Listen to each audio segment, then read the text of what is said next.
Assalamualaikum warahmatullahi wabarakatuh. Selamat malam semuanya. Apa kabar?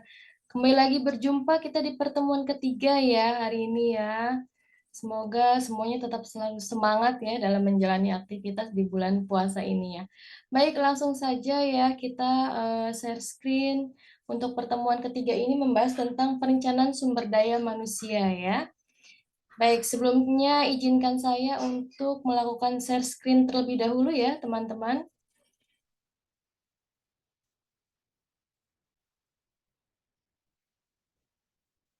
Ya, baik. Sudah terlihat ya, untuk pertemuan kita malam ini ada di perencanaan sumber daya manusia.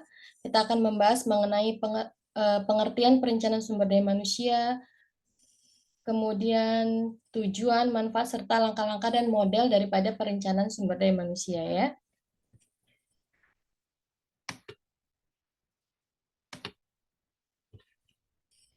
Oke, tentunya kebutuhan akan perencanaan SDM ini sebenarnya tidak selalu segera nampak gitu ya, maksudnya tidak selalu terlihat gitu ya. Orang mungkin suka bertanya-tanya, kenapa sih kok perusahaan ini memerlukan karyawan baru? Kenapa sih kok kayaknya susah sekali untuk mendapatkan karyawan di suatu perusahaan gitu ya? Tim rekrutmen kok kayaknya susah banget gitu untuk memenuhi kebutuhan SDM dalam perusahaan gitu ya. Nah, bahkan banyak sekali pikiran-pikiran yang tersirat gitu ya di dalam kegiatan sumber daya manusia itu sendiri. Perusahaan yang tidak merencanakan SDM-nya sering juga menemukan bahwa mereka sebenarnya tidak dapat memenuhi kebutuhan karyawan sesuai dengan tujuan dari perusahaan secara efisien dan efektif gitu ya. Sebagai contoh, banyak hal-hal yang terjadi yang kadang tuh merugikan perusahaan karena kesalahan dalam menerima karyawan baru gitu ya. Mungkin asal cepat gitu ya, asal memenuhi kebutuhan, akhirnya segala syarat dan ketentuan yang diinginkan oleh perusahaan tidak dipenuhi oleh tim rekrutmen. Nah, produktivitas suatu perusahaan tentunya akan meningkat apabila SDM yang ada pada perusahaan merupakan orang-orang yang sudah direncanakan, sudah disesuaikan dengan kebutuhan perusahaan ya. Jadi suatu perusahaan tanpa didukung dengan karyawan yang sesuai gitu ya, sesuai dari segi kuantitatif, kualitatif, strategi, operasional, dan fungsionalnya, maka tentunya perusahaan tidak akan mampu mempertahankan keberadaan, tidak akan mampu mengembangkan dan memajukan perusahaan di masa yang akan datang ya. Nah, di sini ada beberapa pengertian menurut pengertian perencanaan SDM menurut Andre E. Sikula ya. Jadi perencanaan sumber daya manusia adalah proses menentukan kebutuhan tenaga kerja dan berarti mempertemukan kebutuhan tersebut agar pelaksanaannya berinteraksi dengan rencana organisasi.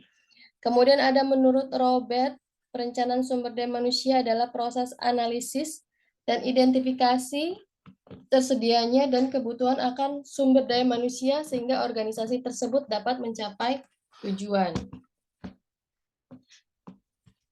Kemudian ada menurut Mondi Noe ya, perencanaan SDM adalah proses yang secara sistematis mengkaji keadaan sumber daya manusia untuk memastikan bahwa jumlah dan kualitas dengan keterampilan yang tepat akan tersedia pada saat mereka dibutuhkan. Nah, ini ada beberapa hal penting dalam perencanaan SDM. Yang pertama ada isu SDM ya. Jadi ini merupakan hal yang penting dan hal yang mendasar dalam suatu perusahaan ya. Jadi tentunya isu-isu apa yang berkaitan sama karyawan ya, tentunya itu menjadi salah satu bagian dari kegiatan perencanaan. Kemudian ada perencanaan SDM sebagai proses mengenai pembuatan kebijakan baru, sistem dan program yang menjamin pengelolaan SDM di bawah kondisi yang tidak pasti ya, cepat berubah. Kemudian peran staf profesional tentunya mengalami perubahan dalam perencanaan SDM. Kemudian ada peramalan kebutuhan SDM. Ini merupakan faktor yang sangat penting ya dalam rangka mengantisipasi perubahan staf dan keperluan perusahaan. Kemudian ada manajemen kinerja, melibatkan perencanaan dan pelaksanaan program kerja. Lalu ada manajemen karir ya. Ini berkaitan menyediakan pengangkatan, seleksi, penempatan, promosi, rotasi, pelatihan, dan pengembangan. Jadi kesimpulannya perencanaan SDM adalah pengambilan keputusan sekarang tentang hal-hal yang akan dikerjakan di masa depan yang mana memfokuskan terhadap langkah-langkah yang akan dilakukan dalam melakukan pengembangan karyawan sehingga tersedianya karyawan yang tepat untuk waktu yang tepat pula itu ya.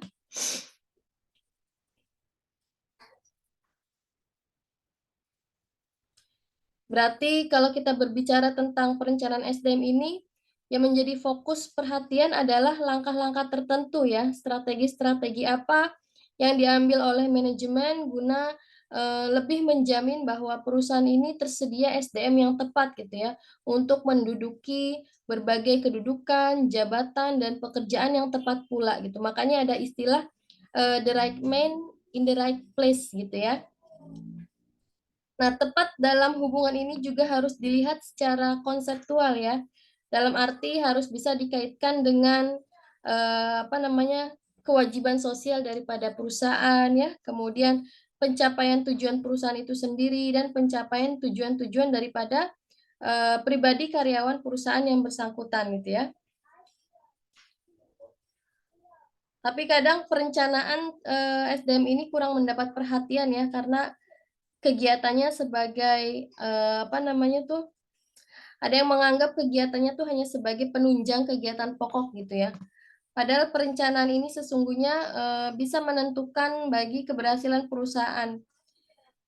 Jadi perencanaan SDM ini tidak bisa dipercayakan hanya kepada tenaga-tenaga profesional yang menangani masalah SDM aja, tetapi juga harus bisa melibatkan para manajer yang memimpin satuan kerjanya, yang tentunya menyelenggarakan fungsi utama daripada suatu kegiatan di perusahaan.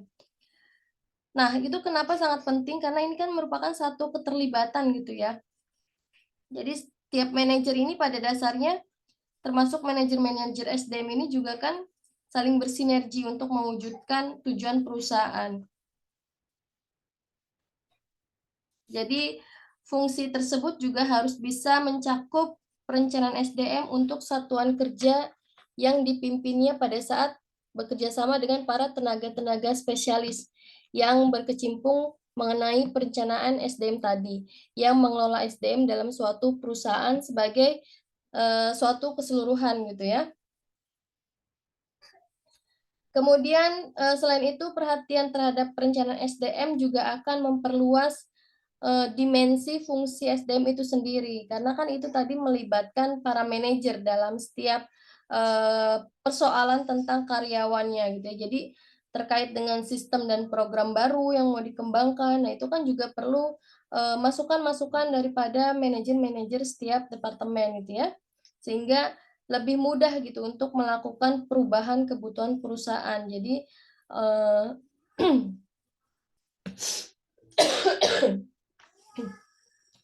mohon maaf ya, saya ini sebenarnya lagi kurang enak badan, lagi batuk flu.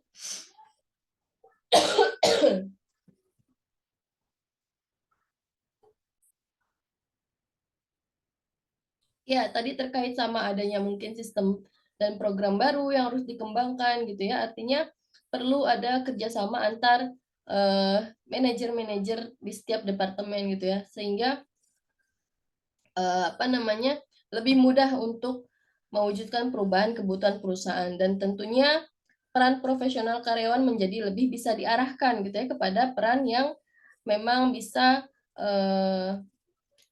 pemecahan masalah gitu ya, ada problem solving gitu. Jadi karyawan tetap bisa aktif gitu ya dalam pemecahan masalah dalam suatu kegiatan SDM di perusahaan ya. Nah, perencanaan SDM ini sudah menjadi bagian dari fungsi manajemen sejak perkembangan perusahaan pada industri modern ya. Ini menurut Alfred Marshall. Jadi mengamati bahwa pimpinan organisasi bisnis itu harus dapat menjamin bahwa manajer, bendahara, dan mandor adalah orang yang baik dan mengerjakan pekerjaan secara benar gitu ya. Nah, perencanaan SDM ini telah diterapkan pada organisasi non-industrial juga gitu ya, termasuk agama, kemudian organisasi militer gitu ya. Nah, di sini ada beberapa evolusi manajemen SDM ya. Ada tahun 1900 sampai 1940. Jadi ini masa-masa terkait rekayasa pekerjaan pegawai per jam gitu ya. Jadi udah mulai diatur rekayasa per jam ini tahun 1900. Nah, apa peristiwa yang terjadi ini tentunya mencari efisiensi dalam produksi, tenaga kerja intensif, organisasi kerja modern, kemudian pembagian guru dan manajemen yang ahli gitu ya. Jadi ada pembagian mana tim kerja yang tidak ahli, mana yang tim ahli gitu ya. Nah, ini teknik yang diperkenalkan pada saat itu adalah penyederhanaan pengukuran pajak, adanya tes seleksi karyawan, latihan keterampilan, pembayaran, dan pengawasan anggaran ya. Kemudian berkembang lagi 1940 sampai 1960 ya. Ini berkaitan sama produktivitas dan kelangsungan manajerial ya. Jadi peristiwa yang terjadi pada saat itu kekurangan tenaga ahli karena adanya peperangan ya, jadi harus berperang. Kemudian adanya penekanan pada produktivitas itu ya.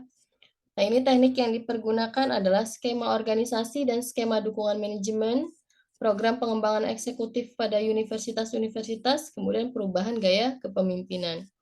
Kemudian ada tahun 1960-an, ini keseimbangan permintaan dan penawaran. Jadi permintaan akan pegawai ya, pegawai yang tangguh tentunya, yang ini maksudnya adalah yang sehat, yang siap bekerja gitu ya. Kesenjangan umur, adanya kesenjangan umur di situ, kekurangan tenaga ahli gitu ya. Nah, ini teknik yang diperkenalkan rekrutmen tenaga akademik dan jenjang karir. Kemudian tahun 1970-an ini mulai adanya karyawan gajian, adanya perlindungan tenaga kerja ya. Artinya sudah mulai berbenah diri gitu ya manajemen SDM-nya. Sudah mulai ada aturan-aturan di situ ya sebagai tindakan penegasan. Ada peraturan baru, ekspansi bisnis yang berkurang ya. Kemudian penentuan tujuan dan daftar waktu pemerintah. Ini teknik yang diperkenalkan adalah penggunaan model dan penyusunan tujuan, sistem informasi berbasis komputer, pelaksanaan perencanaan fungsi SDM. Kemudian ada 1980-an ini manajemen karir dan pekerjaan seluruh karyawan. Sudah mulai ada undang-undang federal untuk mengatur praktek dan administrasi kepegawaian ya. Pertumbuhan tenaga kerja, kemudian ada perebutan tanggung jawab, partisipasi manajemen yang meluas ya. Ini kriteria teknik yang diperkenalkan terkait sama kriteria pekerjaan untuk keputusan pegawai promosi dan terminasi, perencanaan karir, analisa kerja, dan schedule kerja. Kemudian 1990 dan akhir 2000 ini otonomi individu dalam skala pekerjaan yang luas. Kondisi yang terjadi pada saat itu kekurangan sumber energi makanan, keterbatasan kerja. Ini waktu zaman-zaman krisis ya, krisis moneter yang melanda hampir di seluruh dunia waktu itu ya. Perbaikan harapan hidup, tantangan sosial dan politik ya. Kemudian pembentukan kembali lingkungan pekerjaan, pembagian kerja dan pengurangan tenaga kerja, penyusunan pekerjaan, pengukuran dan pemeriksaan perubahan SDM ya. Jadi itu semua merupakan evolusi daripada manajemen SDM dari tahun ke tahun gitu ya. Jadi perencanaan SDM ini tidak bisa dilihat sebagai suatu pekerjaan yang tiada arti gitu ya. Jadi memang sasaran, strategi, dan lingkungan perusahaan ini sangat ditentukan oleh prioritas manajemen dan keperluan daripada sumber daya manusia itu sendiri gitu ya. Tentunya bagaimanapun juga ini sangat dipengaruhi oleh perubahan sosial, kemudian ekonomi dan teknologi gitu ya. Sehingga ada beberapa faktor-faktor yang mempengaruhi perencanaan SDM ya. Yang pertama adalah perubahan demografi ya. Kalau demografi ini berkaitan dengan populasi ya. Jadi harus adanya kesadaran bahwa perubahan yang mendasar sedang berlangsung dalam komposisi populasi dan berakibat terhadap tenaga kerja gitu ya. Tentunya kemampuan suatu perusahaan untuk menemukan keperluan SDM-nya ini tergantung pada tersedianya kecakapan dalam kegiatan berkomunikasi tentunya ya. Karena ini sangat berkaitan erat dengan kalau demografi jumlah penduduk, perluasan tenaga kerja ya, tenaga kerja perempuan, tingkat pengetahuan yang dimiliki oleh tenaga kerja. Kemudian ada perubahan ekonomi.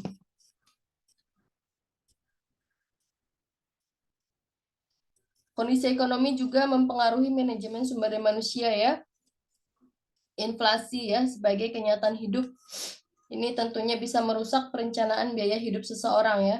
Kemudian resesi ekonomi memaksa adanya perubahan pada praktek manajemen ya.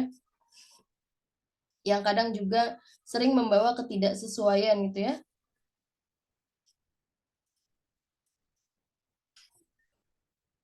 Kayak misalkan ini mempengaruhi biaya wawancara, kemudian bisa mempengaruhi pengangkatan, penempatan, kemudian penggajian karyawan gitu ya.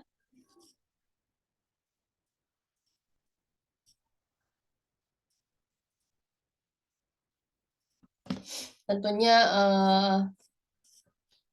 seorang dituntut untuk bagaimana bisa menghemat mungkin gitu melakukan biaya-biaya yang berkaitan dengan kegiatan SDM gitu ya. Padahal biaya hidupnya juga mengalami peningkatan gitu karena kan adanya inflasi tadi gitu, tapi dituntut untuk harus berhemat gitu ya.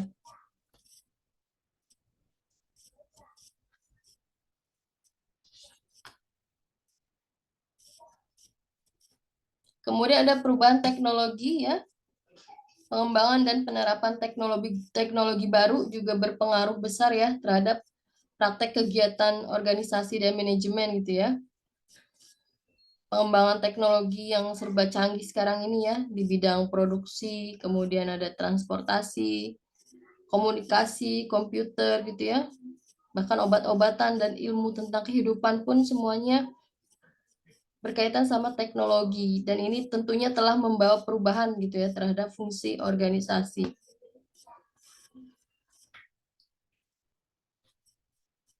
Kadang dengan perubahan teknologi juga bisa menyebabkan adanya keterasingan di antara karyawan,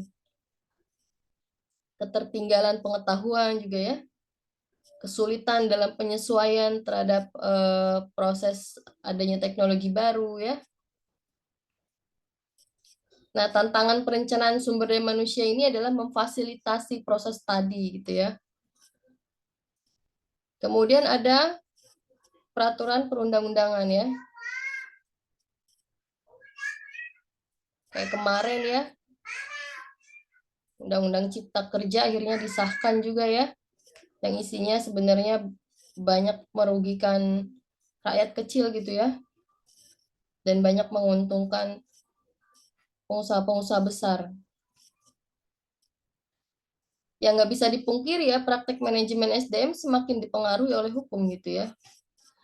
Kadang undang-undang diskriminasi kerja itu mempunyai hambatan yang besar juga terhadap kebutuhan perencanaan SDM.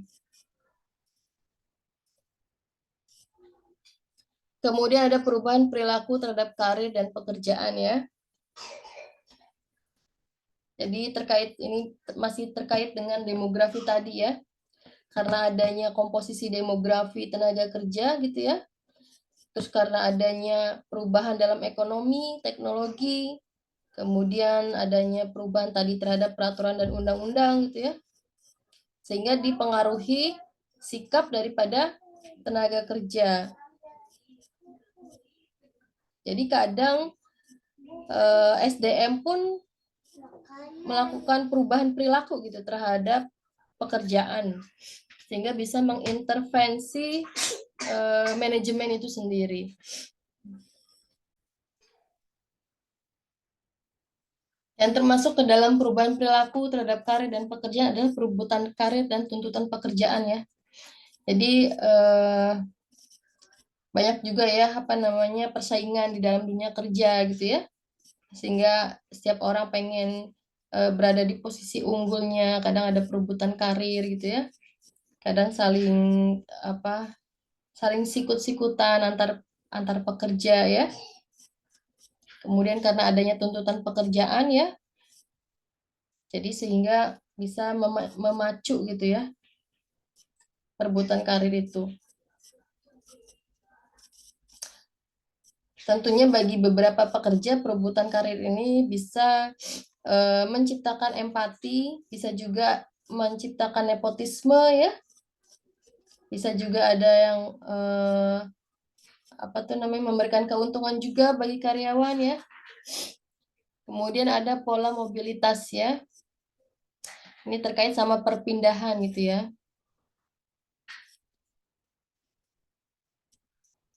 Kadang perpindahan ini tidak selalu dipandang sebagai sesuatu yang penting dalam pengembangan karir gitu ya. Tetapi lebih kepada sesuatu yang mempengaruhi kepuasan kerja seseorang. Kemudian ada perubahan sikap ya. Perubahan sikap ini biasanya bisa terkait adanya perubahan perekonomian ya. Itu juga bisa berpengaruh terhadap partisipasi dan kepuasan karyawan terhadap pekerjaannya. Kemudian ada aspirasi karyawan ya. Ini aspirasi karyawan lebih kepada harapan, tuntutan seorang karyawan ya kepada organisasi bisnisnya gitu ya. Jadi di sini terkait sama aspirasi karyawan, terkait sama bagaimana bisa untuk memperoleh perasaan berprestasi dari pekerjaannya mereka gitu ya. Kemudian bagaimana bisa memperoleh peluang yang banyak untuk dikembangkan ya. Kemudian bagaimana bisa untuk memperoleh pengakuan ya atas prestasi yang sudah dilakukan ya. Jadi memang perubahan terhadap sikap karirnya ini berhubungan erat dengan kebutuhan ekonomi tadi, kemudian teknologi, demografi itu ya.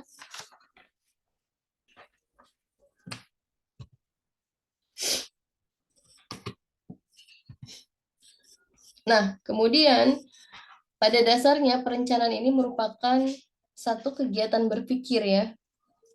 Jadi karena perencanaan ini melibatkan diri pada kegiatan konseptual sebelum tindakan dilakukan. Jadi bagaimana caranya mengatur strategi itu ya, bagaimana caranya bisa strategi ini dijalankan dan gitu. Jadi kegiatan berpikir di situ ya. Kemudian ada pengambilan keputusan ya tentang hal-hal yang mau dikerjakan di masa yang akan datang.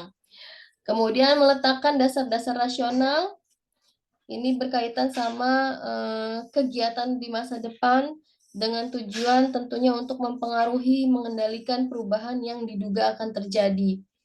Kemudian ada proses seleksi antar fakta dan asumsi ya. Ini berkaitan dengan penyusunan program kerja yang memang dirasa perlu untuk mencapai tujuan yang telah ditetapkan sebelumnya. Kemudian ada terarah dan sistematis ya. Jadi ini usahakan perencanaan yang sudah dilakukan ini terarah dan sistematis tentang berbagai kegiatan yang akan dilakukan untuk mencapai tujuan. Kemudian yang terakhir ya, bagaimana upaya dalam mencapai tujuan perusahaan itu sendiri ya. Kurang di sini ya. Ada satu lagi, upaya mencapai tujuan perusahaan itu harus secara maksimal gitu ya. Serta tentunya lebih menjamin perusahaan dengan adanya ketersediaan tenaga kerja yang tepat untuk menduduki berbagai kedudukan jabatan dan pekerjaan pada waktu yang tepat pula gitu ya. Jadi biasanya dalam kegiatan perencanaan ini terkait sama target bisnis juga gitu ya. Target bisnis pada kurun waktu tertentu di masa depan tuh mau seperti apa. Kemudian berapa lama biasanya target bisnis tersebut bisa dicapai. Kemudian siapa yang bertanggung jawab nanti dalam melakukan pekerjaan tersebut ya. Nanti kepada siapa pekerjaan tersebut harus dipertanggungjawabkan. Apakah sudah ada standar operating prosedurnya, apakah sudah ada time schedule-nya, apakah sudah ada action plan-nya gitu ya. Kemudian apa yang melatar belakangi pertimbangan kenapa kegiatan ini harus dilakukan ya. Jadi itu sebenarnya yang ada di dalam kegiatan perencanaan ya. Tentunya itu merupakan salah satu kriteria juga bagaimana bisa perencanaan SDM dilakukan dengan baik ya.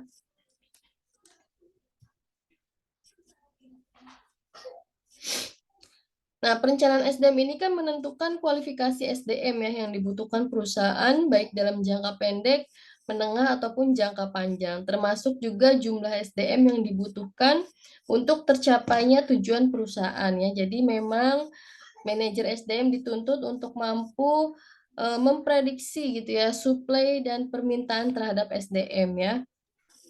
Kemudian selain perencanaan SDM ada juga perencanaan program ya. Jadi manusianya direncanakan, programnya pun direncanakan juga gitu kan. Ini terkait sama pemilihan alat SDM-nya gitu kan. Yang paling efektif, yang paling terpusat, kelebihan dan kekurangannya seperti apa gitu ya. Jadi perencanaan program ini mencakup pengkoordinasian program-program guna memenuhi rencana SDM dalam bidang kegiatan yang berbeda. Jadi program perencanaan SDM ini harus bisa membantu manajer dalam mengantisipasi dan memenuhi kebutuhan yang akan datang gitu ya. Nah, kemudian sehingga perencanaan SDM yang baik haruslah memenuhi kriteria sebagai berikut ya. Berkaitan dengan tujuan ya. Jadi perencanaan SDM ini berkaitan langsung dengan tujuan yang mau dicapai sama perusahaan. Karena pada dasarnya sasaran perusahaan adalah mencapai tujuan yang yang telah ditetapkan. Kemudian dapat mencapai tujuan ya. Tentunya perencanaan untuk mencapai tujuan yang akan datang. Kemudian adanya keputusan ya. Jadi perencanaan selalu meliputi keputusan tentang kegiatan atau tindakan yang mau dilakukan. Kemudian memiliki perhitungan yang akurat ya. Jadi perencanaan harus memiliki perhitungan yang akurat, teruji, fleksibel ya. Dapat dipertanggungjawabkan gitu ya. Sehingga pada saat periode dievaluasi ini bisa dilakukan penyesuaian bila memang diperlukan gitu. Jadi memang perencanaan terhadap SDM ini merupakan suatu hal yang sangat penting ya, karena ini kan proses penentuan langkah yang nantinya akan dilakukan di masa depan tuh mau seperti apa. Jadi bisa disebut juga sebagai proses pengambilan keputusan sekarang untuk melakukan hal-hal yang akan dilaksanakan pada waktu yang akan datang.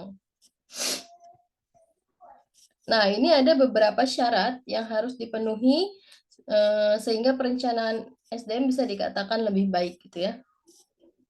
Yang pertama melibatkan semua pihak, jelas ya.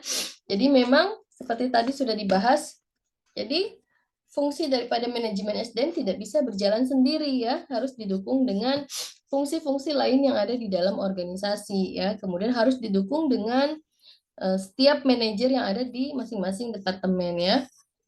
Jadi melalui rencana dapat lebih mempermudah juga setiap upaya untuk mencapai tujuan perusahaan gitu ya. Karena kan sejak penyusunannya hingga nanti pelaksanaannya itu kan perlu melibatkan semua pihak ya.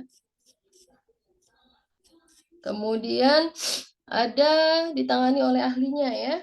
Jadi penyusunan perencanaan perlu ditangani oleh ahlinya dengan kemampuan dan pengetahuan yang memadai tentunya. Kemudian dilakukan oleh orang yang ahli. Penyusunan perencanaan harus dilaksanakan oleh mereka yang ahli dan pengalaman ya di bidangnya. Kemudian hasil kombinasi top down and bottom up ya. Artinya tidak hanya melibatkan top manajemen aja, tetapi bagaimana bisa melibatkan antara manajemen puncak dengan para stafnya ya, para staf dengan staf-staf yang lain ya. Kemudian berdasarkan data yang akurat ya, Jadi memang harus melalui tahapan uji coba berdasarkan data-data dan fakta yang ada yang sudah diuji juga. Kemudian disertai dengan program kerja ya atau action plan tentunya ya. Jadi perencanaan yang dibuat nggak sekedar omong kosong aja gitu, tapi ada jelas program kerjanya tuh mau ngapain ya. Kemudian perencanaan juga harus disusun dengan bahasa yang sederhana ya. Kemudian jelas menggambarkan skala prioritas ya. Kemudian fleksibel tentunya ya. Kenapa fleksibel? Karena ini sebagai antisipasi ya atas perubahan. Kadang kan ada kebijakan pemerintah berubah gitu ya, kemudian kondisi juga yang tidak menentu, kayak kemarin ada COVID ya, kemudian ada apa lagi ya nanti gitu ya. Terutama tentang kebijakan pemerintah ini ya, yang kita yang tidak bisa bendung ya, kadang tiba-tiba ada aja undang-undang baru gitu ya. Kemudian adanya perhitungan terhadap faktor-faktor ketidakpastian ya. Jadi memang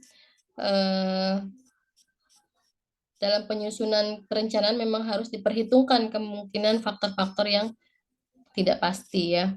Kayak mungkin nanti takutnya ada bencana alam ya atau takutnya ada peristiwa apa gitu ya. Jadi memang harus dipikirkan plan selain plan A ada plan B, C, D-nya gitu ya. Dan juga harus realistis ya. Dapat dilakukan gitu ya. Artinya tidak sekedar membuat perencanaan semata. Ya, jadi itu ya terkait dengan syarat-syarat yang harus dilakukan untuk apa namanya agar perencanaan dapat dikatakan bisa berjalan dengan baik ya.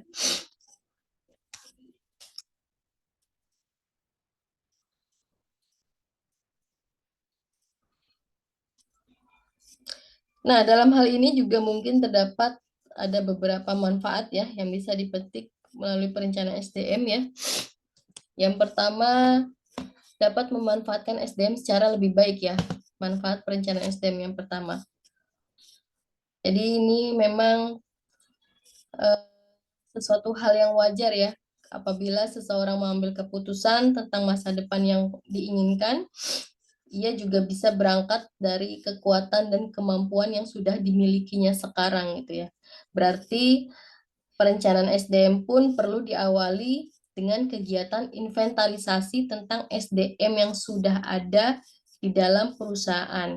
Nah, biasanya inventarisasi tersebut meliputi jumlah karyawan yang ada, kemudian kualifikasi daripada si karyawan, kemudian masa kerja masing-masing karyawan, kemudian pengetahuan dan keterampilan yang dimiliki terkait sama pendidikan, kemudian program-program pelatihan yang pernah diikuti ya, kemudian bakat dan minatnya daripada si karyawan ya.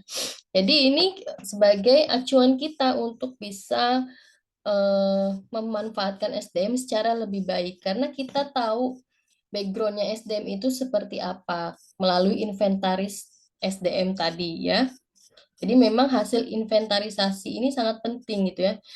Bukan hanya dalam pemanfaatan SDM aja, tetapi ini nanti setidaknya berhubungan dengan 4 kepentingan di masa depan gitu. Kayak misalkan nanti karyawan mau promosi ya kan untuk mengisi lowongan jabatan yang lebih tinggi gitu ya karena adanya kekosongan. Nah, itu kita bisa lihat dari kegiatan inventarisasi tadi. Kemudian kalau nanti misalkan karyawannya mau meningkatkan kemampuan untuk melaksanakan job desk yang sama gitu ya, tapi ingin meningkatkan kemampuan, bisa juga dilihat dari inventarisasi tadi gitu ya. Kemudian kalau misalkan karyawan mau ditugaskan ke lokasi baru gitu ya, kemudian sifat tugas jabatannya misalkan berubah gitu ya, atau sifat tugas jabatannya tidak mengalami perubahan tapi pindah ke lokasi baru. Nah, itu juga dilihat dari background inventarisasinya. Dilihat misalkan dia bakatnya apa nih yang mesti perlu dikembangkan atau minatnya apa gitu ya. Oh, misalkan minatnya tidak suka kegiatan di luar tugas pekerjaannya. Nah, otomatis kan ini sebagai pertimbangan kita gitu dalam melakukan kegiatan terkait dengan pengembangan karyawan gitu ya. Kemudian kalau misalkan terjadi alih tugas gitu ya, nah itu juga apa namanya, misalkan perubahan level gitu dalam hierarki perusahaan, nah itu juga bisa dilihat dari inventarisasi karyawan. Kemudian manfaat yang kedua adalah melalui perencanaan SDM yang matang ya.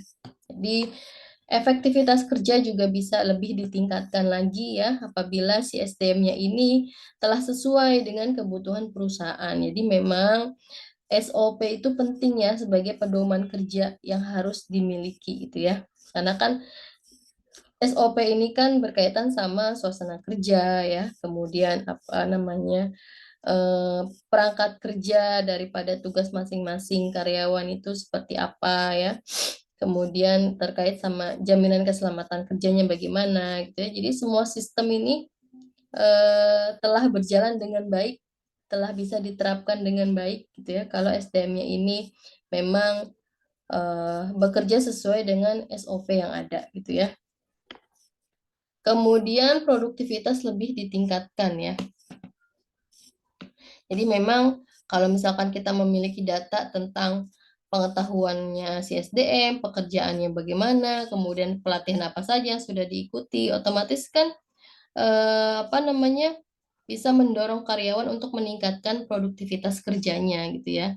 Jadi apalagi melalui pendidikan dan pelatihan gitu, kita bisa meningkatkan kemampuan dan keterampilan SDM yang diikuti dengan peningkatan disiplin kerja dan tentunya bisa menghasilkan sesuatu yang lebih profesional lagi dalam menangani pekerjaan yang berkaitan langsung sama kepentingannya perusahaan gitu ya. Jadi memang penting juga manajemen memberikan perhatian lebih kepada produktivitas kerja gitu ya.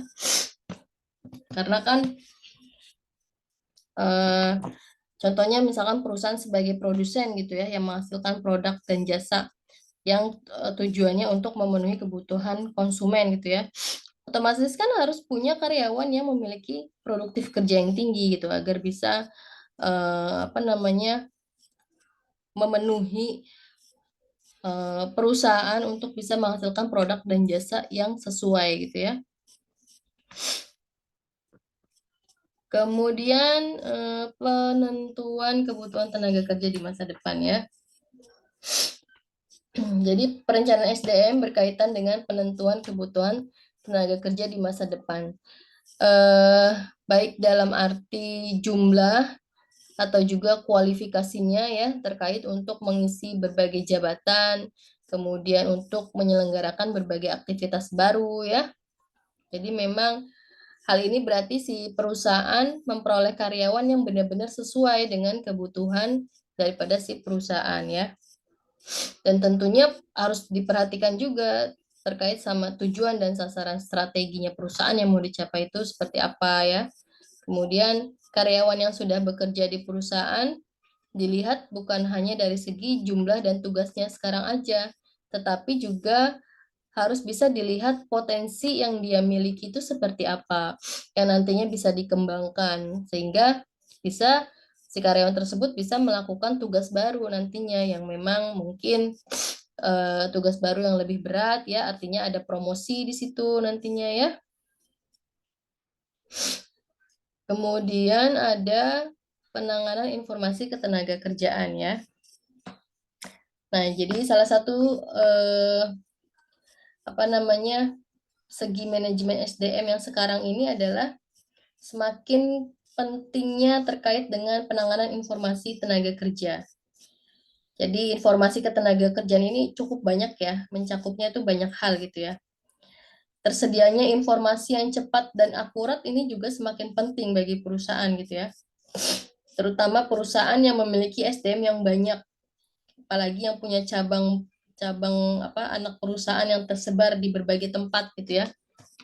Informasi yang lengkap dan menyeluruh tentang si SDM ini diperlukan banget gitu. Tidak hanya untuk SDM itu sendiri, tetapi juga memang untuk perusahaan gitu ya.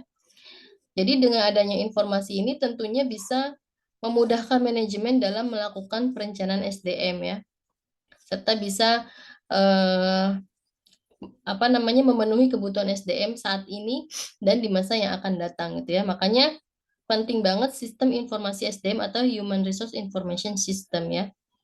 Tentunya berbasis pada teknologi ya, teknologi canggih ini merupakan karena ini merupakan suatu kebutuhan yang memang tidak bisa dihindari gitu di era-era sekarang ya. Jadi apa namanya? Saya rasa di setiap perusahaan juga manajemen SDM-nya sudah punya HRIS sendiri ya, Human Resource Information System ini ya. Jadi ada apa namanya di dalam HRIS-nya itu ada jumlah SDM yang dimiliki, kemudian status daripada perkawinan, jumlah tanggungan karyawannya itu berapa, masa kerjanya berapa, pendidikannya, pelatihan gitu ya. Kemudian penghargaan, pengalaman sampai dengan gajinya ada di situ ya. Bang, lengkap dah pokoknya di situ. Terkait sama apa namanya? Biodata, terkait sama keahlian, keterampilan, jabatan yang pernah dipegang, kesehatannya sampai dengan komponen salary-nya apa-apa aja gitu ya. Jadi memang informasi yang komprehensif yang demikian tersebut diperlukan gitu ya untuk mengelola SDM dalam suatu perusahaan ya.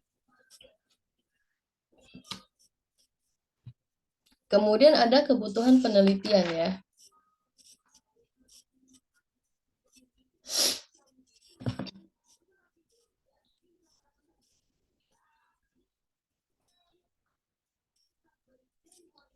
Nah, untuk kebutuhan kebutuhan penelitian ini terkait dengan rencana SDM yang merupakan dasar bagi penyusunan program kerja ya, yang menangani suatu SDM dalam perusahaan. Jadi memang salah satu aspek program kerja tersebut adalah pengadaan karyawan baru ya, untuk memperkuat tenaga kerja yang sudah ada demi peningkatan kemampuan perusahaan mencapai tujuan dan berbagai sasarannya gitu ya.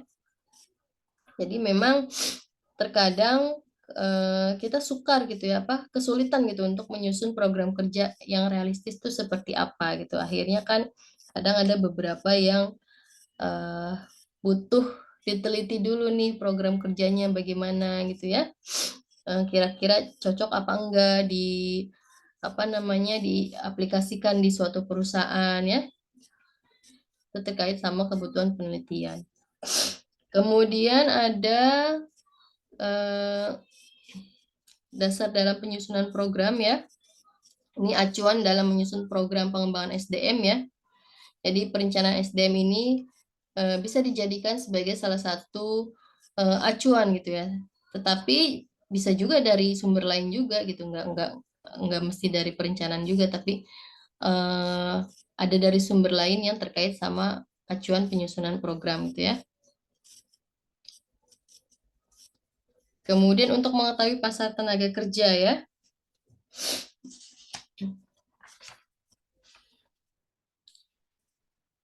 Kemudian acuan menyusun program pengembangan SDM ya. Jadi memang jelas bahwa perencanaan SDM ini harus dilakukan ya, karena setiap perusahaan pasti menghadapi eh, masa depan yang kadang ada unsur ketidakpastian di situ.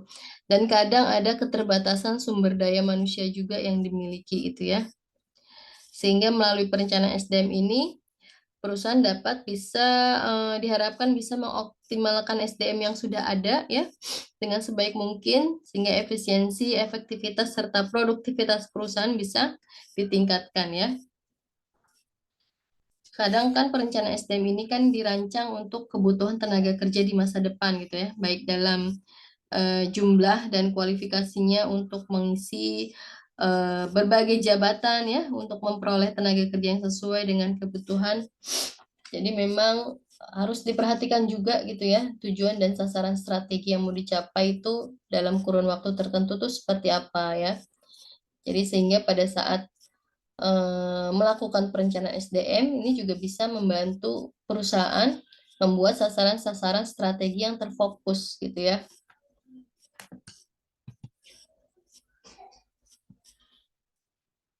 Kemudian oleh karena itu ya perlu diketahui juga bahwa tahapan yang paling kritis daripada perencanaan SDM adalah penyusunan program gitu ya. Jadi ada 3 hal yang harus diperhatikan dalam penyusunan program ya. Yang pertama, menghasilkan program alternatif berdasarkan model SDM yang dapat digunakan untuk mencapai tujuan yang telah ditentukan ya. Jadi nanti apa namanya program-program yang mau disusun itu harus bersumber daripada model SDM yang ada. Kemudian mengevaluasi berbagai alternatif yang dihasilkan berdasarkan kriteria ya. Jadi ada 5 kriteria. Yang pertama kriteria untuk sukses, yang kedua kriteria untuk kemungkinan gagal, kemudian yang ketiga kriteria terkait besarnya biaya, kemudian ada kriteria terkait dengan kelayakan teknis daripada tindakan yang mau dilakukan, kemudian yang terakhir kriteria kemungkinan dampaknya terhadap departemen lain tuh seperti apa jika program penyusunan program ini dilakukan gitu ya. Kemudian yang ketiga, memutuskan untuk melaksanakan seperangkat program yang terintegrasi berdasarkan pencapaian tujuan SDM, seefisien dan seefektif serta seproduktif mungkin gitu ya. Jadi dengan demikian dalam perencanaan SDM memang perlu ada pilihan-pilihan strategis ya yang harus diperhatikan gitu ya untuk membantu perusahaan agar bisa mendapatkan tenaga kerja sesuai dengan keahlian dan kemampuannya.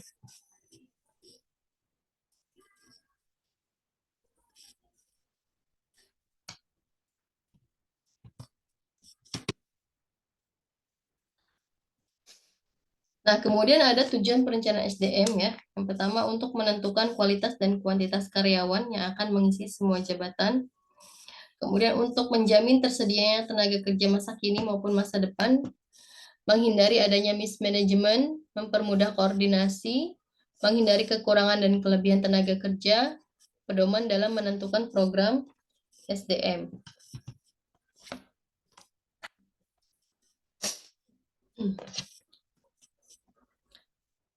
Nah, kemudian dalam perencanaan SDM ada 4 langkah pokok ya.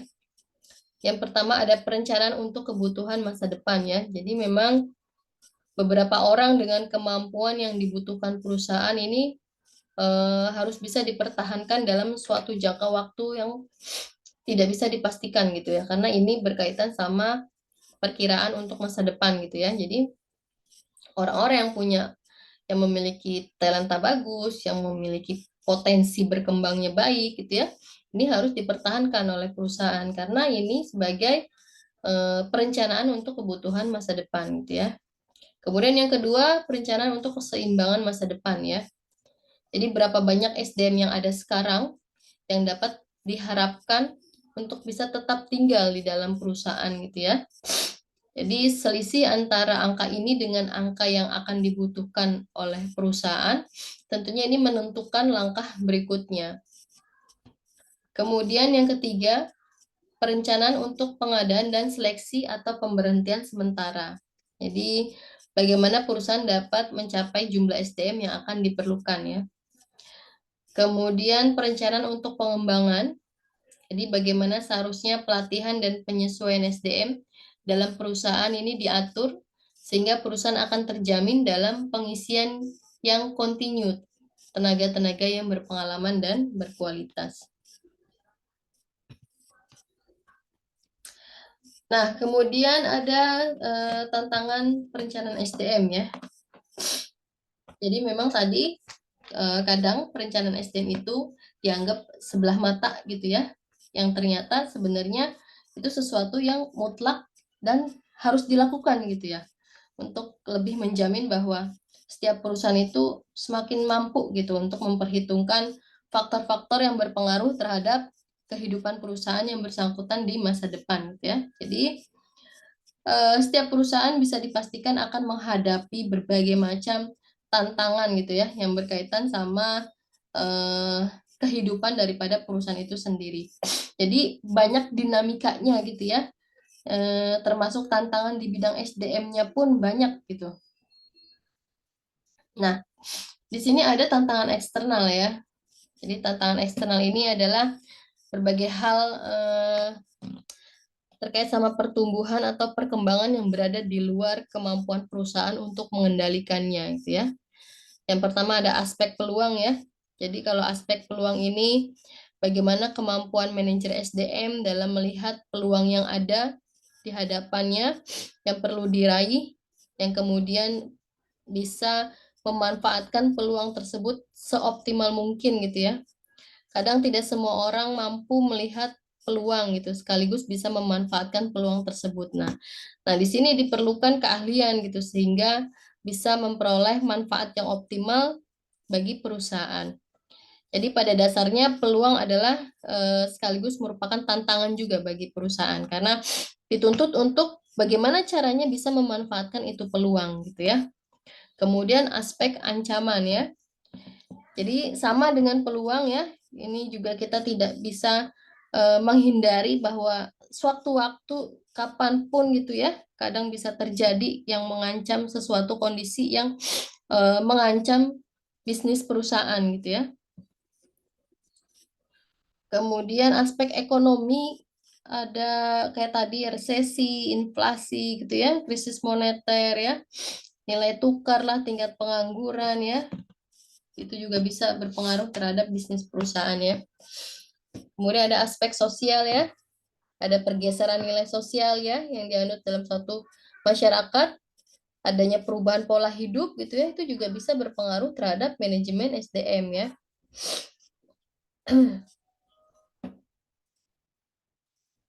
Kayak sekarang gitu ya. Sekarang kan lebih banyak wanita-wanita bekerja ya. Jadi kalau dulu kan wanita itu kan apa namanya berdiam diri setelah menikah, berdiam diri di rumah ngurus anak gitu ya, nunggu suami pulang gitu ya, bagi ibu rumah tangga gitu, artinya tidak tidak perlu turut mencari nafkah gitu ya, apalagi pencari nafkah utama. Tapi zaman sekarang justru banyak banget wanita-wanita pekerja gitu ya, banyak banget wanita-wanita bekerja gitu ya. Apa namanya terkadang mungkin untuk pemenuhan kebutuhan hidupnya mereka ya, dengan satu pemasukan mungkin kurang, akhirnya harus dua pemasukan gitu ya, atau mungkin ada juga yang pengen setara dengan para pria gitu ya, kalau pria bisa wanita pun juga bisa gitu ya, artinya banyak sekarang wanita-wanita yang mandiri gitu ya. Kemudian ada aspek politik juga ya, ini bisa apa namanya jika ada perubahan dalam pemegang kekuasaan pemerintah suatu negara juga bisa bergejolak juga politiknya ya, sehingga bisa mempengaruhi kegiatan bisnis suatu perusahaan ya. Kayak kemarin apa namanya dulu ada orde baru, dulu ada orde lama, kemudian berganti ke orde baru, kemudian berganti ke reformasi gitu ya. Nah itu kan juga ada apa namanya ada terjadi perubahan yang cukup signifikan juga terhadap tatanan politik gitu ya. Kemudian aspek deregulasi ya, perundang-undangan ya. Kelangsungan hidup perusahaan juga ditentukan oleh kepatuhan daripada peraturan hukum pemerintah gitu ya. Apalagi kemarin ada undang-undang Cipta Kerja ya, yang mana banyak banget apa namanya pro kontra di situ ya. Yang lagi yang baru-baru viral ya kemarin ya terkait sama video BEM UI ya yang apa namanya mengomentari tentang disahkannya Undang-Undang Cipta Kerja. Kemudian ada aspek teknologi ya, penggunaan teknologi ya sekarang ya udah mulai apa namanya tidak bisa terbendung lagi gitu, harus mau nggak mau adanya penggunaan teknologi dalam semua kegiatan apapun gitu ya. Kemudian aspek pesaing ya, ini terkait sama kompetitor di suatu perusahaan ya. Jadi persaingan dalam bisnis ini menjadi sesuatu yang biasa sebenarnya ya. Tentunya apa namanya kita pun menanggapinya dengan secara sehat gitu ya, yang bisa dijadikan motivasi apa agar bisnis kita lebih berkembang lagi. Nah kemudian ada tantangan internal ya, kalau tadi tantangan eksternal, sekarang tantangan internalnya ya. Jadi kalau ini berkaitan sama kondisi yang ada di dalam perusahaan ya. Jadi ini sebenarnya masih dalam jangkauan manajemen untuk bisa mengatasinya ya. Yang pertama ada kekuatan dan kelemahan daripada perusahaan ya. Jadi kekuatan apa yang dimiliki perusahaan ini sebagai salah satu modal dasar juga dalam mencapai tujuan perusahaan ya. Mungkin kekuatannya punya komposisi SDM yang bagus-bagus gitu ya, yang banyak keahliannya gitu ya, yang pendidikannya berasal dari kampus-kampus ternama gitu ya, prestasi kerja, kualitas SDM-nya bagus-bagus. Nah, itu kan merupakan kekuatan daripada perusahaan. Kemudian kelemahannya ya, kita juga tidak bisa menutup kemungkinan pasti ada kelemahan-kelemahan yang berkaitan.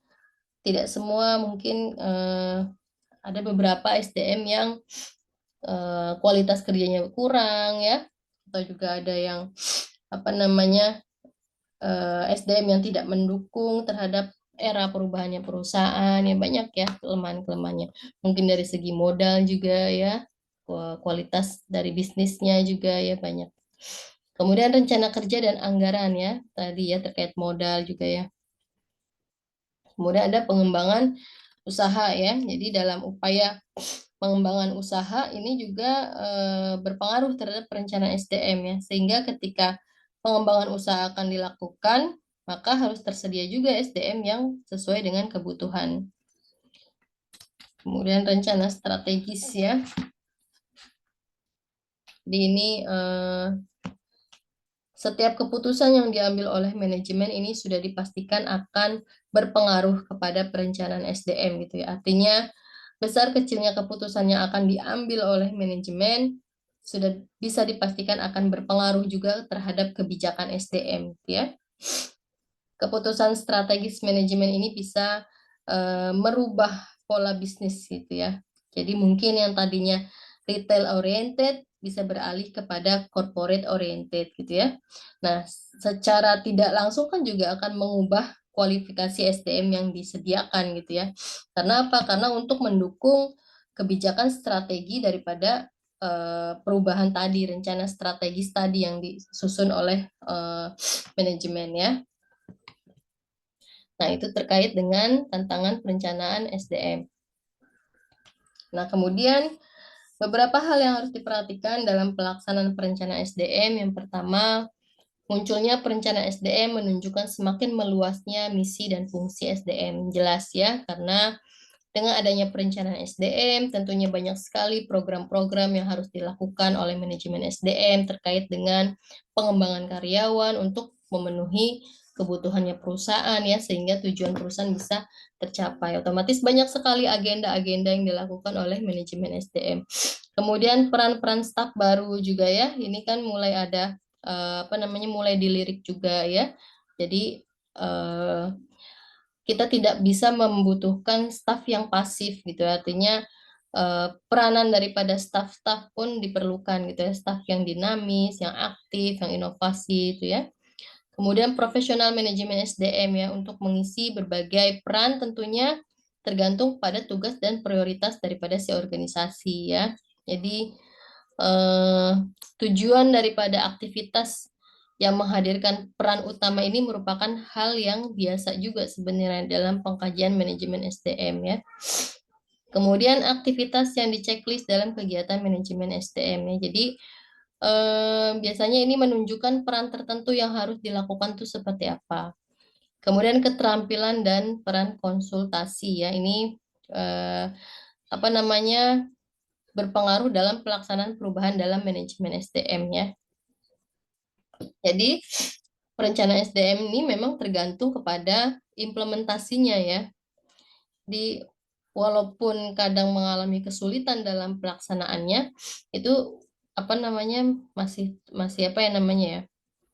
bisa diatasi lah gitu kan. Yang penting perencanaan SDM-nya ini harus ada gitu, harus jalan gitu ya.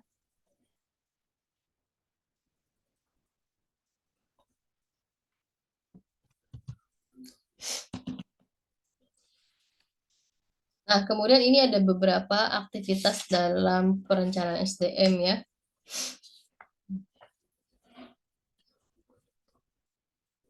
Ini sih agak gambaran umum aja ya, gambaran secara umum gitu ya. Kayak aktivitas perencanaan SDM ada merumuskan strategi SDM. Di merumuskan strategi SDM apa aja sih yang dilakukan gitu ya? Tentunya mengusulkan sasaran dan tujuan perusahaan SDM, mengusulkan pendekatan strategi, mencari dukungan dan persetujuan atas strateginya, menentukan sumber daya dan alat-alat lainnya untuk pelaksanaan strategi. Nah, itu kegiatan dalam merumuskan strategi SDM. Kemudian kegiatan tentang mengatur hubungan dengan manajer ya. Ini terkait dengan membangun dan memelihara hubungan kerja yang baik dengan para manajer ya. Kemudian membuat presentasi resmi untuk memperoleh dukungan dari manajer, menjelaskan rekomendasi untuk mendapatkan penerimaan dari manajer, berkonsultasi dengan manajer ya. Ini terkait aktivitas profesional individunya ya. Nanti bisa dibaca aja ya. Ini sih gambaran umum aja terkait dengan perencanaan SDM di suatu perusahaan tuh ngapain aja sih gitu ya. Tentunya kan setiap perusahaan kan punya kegiatannya masing-masing gitu ya. Cuman ya umumnya dilakukannya begini.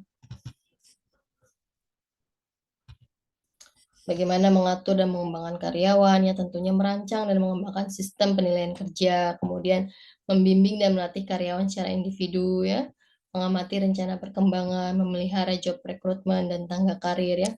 Banyak ya sebenarnya kegiatan dari perencanaan SDM itu.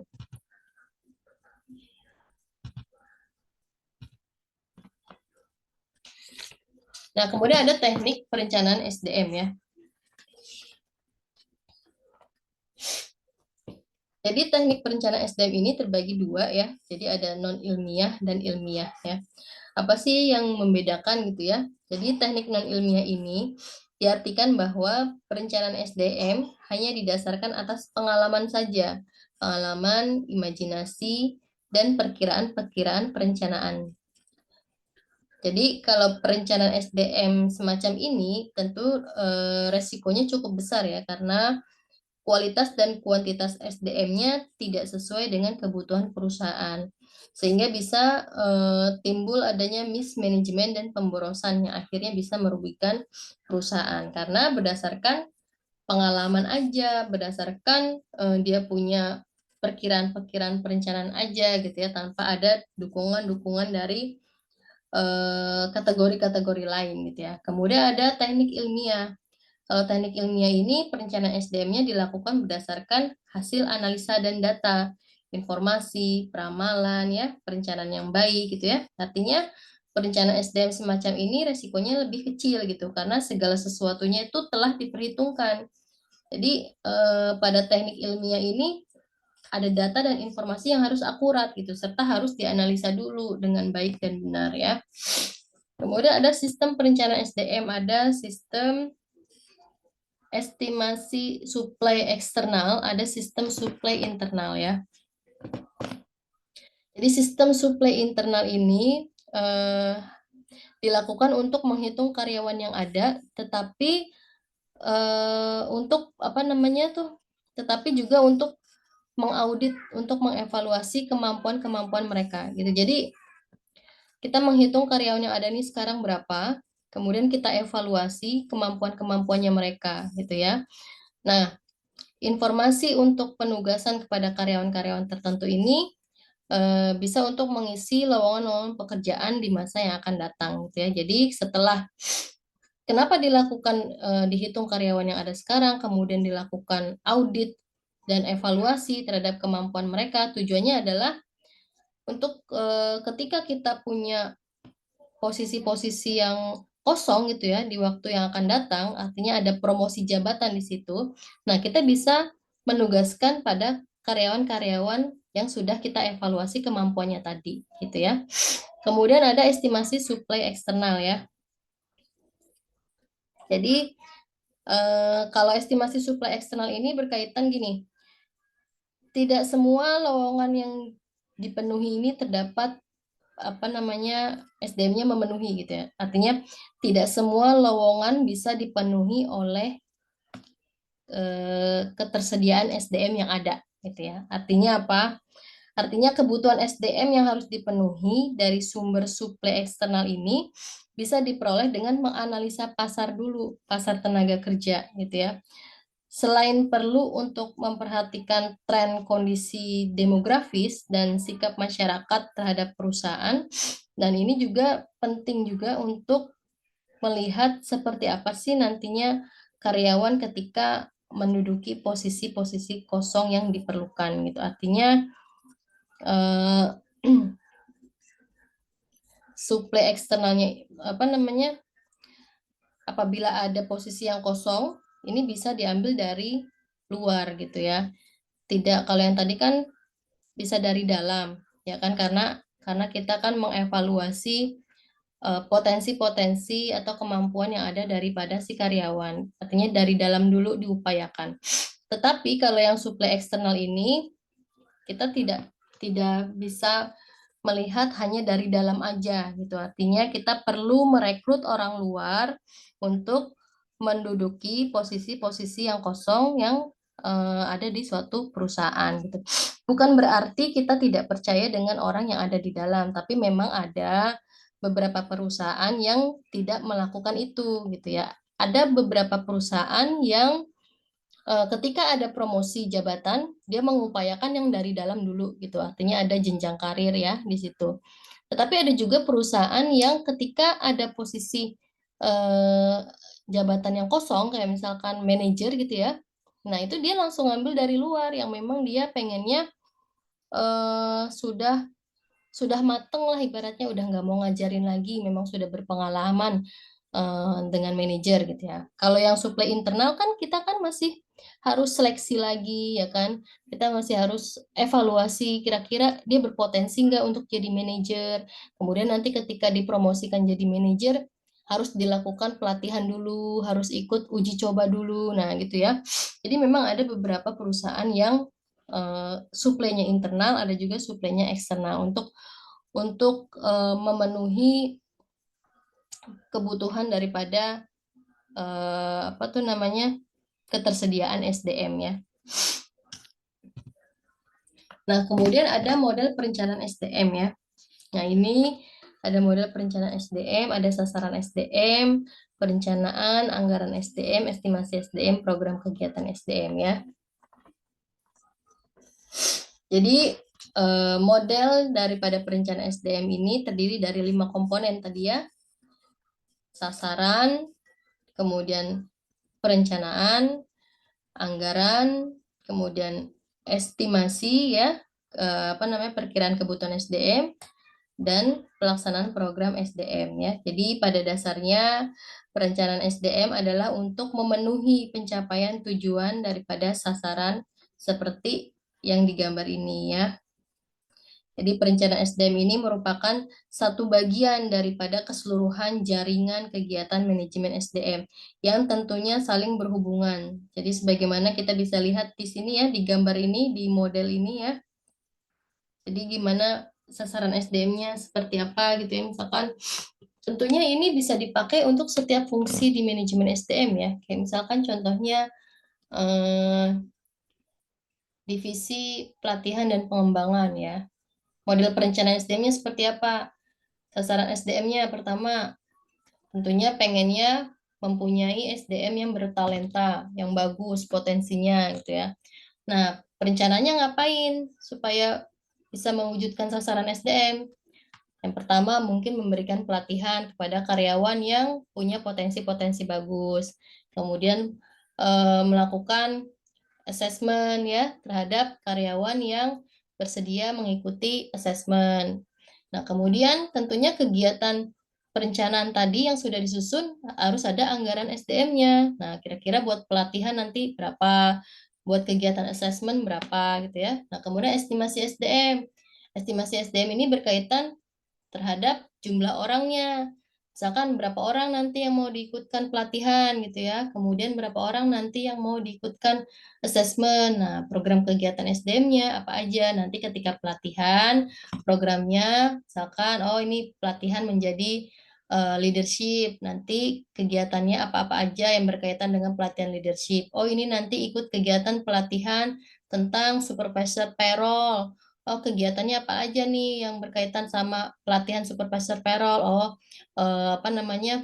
Bagaimana caranya menghitung lembur, bagaimana caranya menghitung apa namanya beban kerja dan sebagainya gitu ya. Artinya jadi model perencanaan SDM ini adalah based on apa namanya dalam menentukan perencanaan SDM setiap divisi itu seperti apa. Tadi saya ambil contohnya divisi pelatihan dan pengembangan gitu.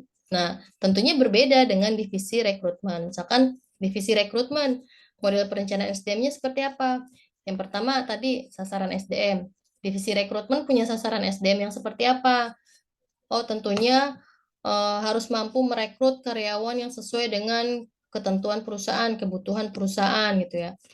Nah, perencanaannya ngapain? Oh, melakukan walk interview atau melakukan job hunter atau melakukan apa tuh namanya job fair gitu ya. Nah, anggarannya berapa? Job fair berapa? Kemudian nanti ketika melakukan job hunter berapa? Melakukan walk interview berapa gitu ya. Kemudian estimasi SDM. Kira-kira nanti kegiatannya eh, bisa menghasilkan berapa SDM nih yang direkrut ya. Kemudian nanti program kegiatannya apa aja gitu.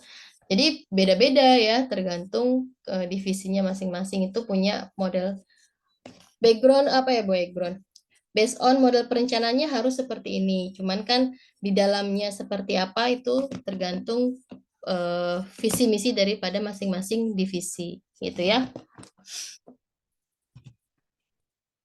Ya, baik. Mungkin itu saja ya materi kita hari ini, malam ini terkait dengan apa namanya perencanaan sumber daya manusia.